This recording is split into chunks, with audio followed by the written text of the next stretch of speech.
जिसके पास credit card नहीं होता वो इसको पाना चाहता है और जिसके पास होता है वो इससे परेशान रहता है। बिल पेमेंट की tension, late fees, high interest और हिडन चार्जेस वगैरह से दिक्कत होती है। लेकिन अब शायद क्रेडिट कार्ड को लेकर आपकी शिकायतें कुछ कम हो जाएंगी। रिजर्व बैंक ने क्रेडिट कार्ड और डेबिट कार्ड की नई गाइडलाइन जारी की है। उसमें कई चीजें सुधारने की कोशिश की गई हैं। आइए देखते हैं कि नई गाइडलाइन से आपको कैसे फायदा होगा। हो सकता है आपके पास भी फ्री क्रेडिट कार्ड के ऑफर आते होंगे। कई बार लगता भी होगा कि ले लो, कौन सा खर्च होना है। लेकिन ऐसे में कई लोगों को बाद में तब झटका लगता है जब कोई हिडन फीस सामने आ जाती है। कुछ कंपनियां ये फ्री कार्ड सिर्फ पहले साल के लिए देती हैं, उसके बाद मेंटेनेंस चार्ज लगा देती हैं। कुछ कहती हैं कि कार्ड फ्री है लेकिन उसके लिए एक मिनिमम अमाउंट खर्च करना होगा।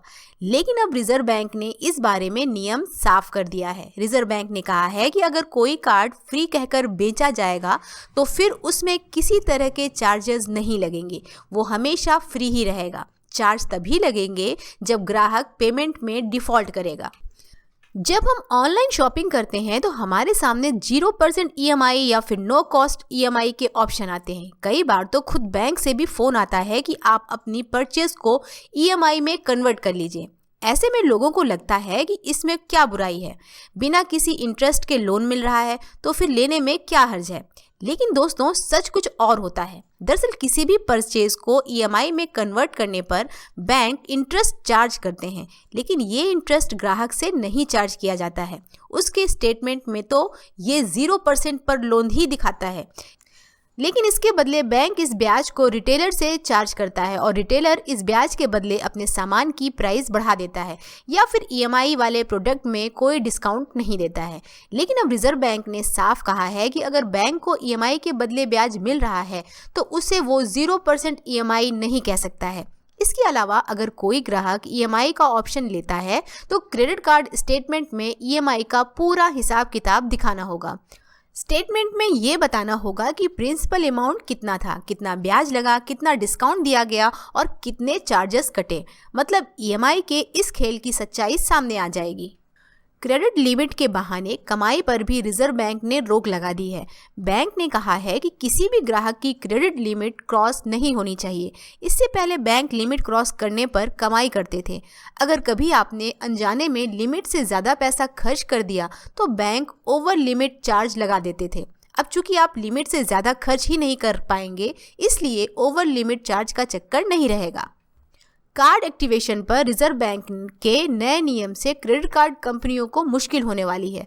रिजर्व बैंक ने कहा है कि अगर कोई ग्राहक 30 दिन तक अपना नया क्रेडिट कार्ड एक्टिवेट नहीं करता है तो फिर कार्ड नॉर्मली यूज़ नहीं किया जा सकेगा।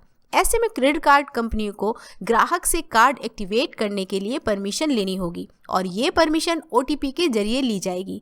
मतलब ग्राहक के मोबाइल पर एक OTP भेजी जाएगी। इस OTP को डालने के बाद ही कार्ड एक्टिवेट होगा। रिजर्व बैंक के इस नियम से कार्ड कंपनियों को मुश्किल होने वाली है, क्योंकि ज़्यादातर लोग शुरू में ही कार्ड को यूज़ नहीं करते हैं। नया कार्ड आता है और वो महीनों रखा रहता है। इस नए नियम की वजह से ऐसे तमाम कार्ड डीएक्टिवेट हो जाएंगे और क्रेडिट कार्ड कंपनियों को नुकसान होगा। रिजर्व बैंक ने क्रेडिट कार्ड को बंद करने के नियम भी बनाए हैं। अब अगर कोई क्रेडिट कार्ड 1 साल तक नहीं यूज़ किया जाता है तो क्रेडिट कार्ड कंपनी उसे बंद करने का प्रोसेस शुरू कर सकती है।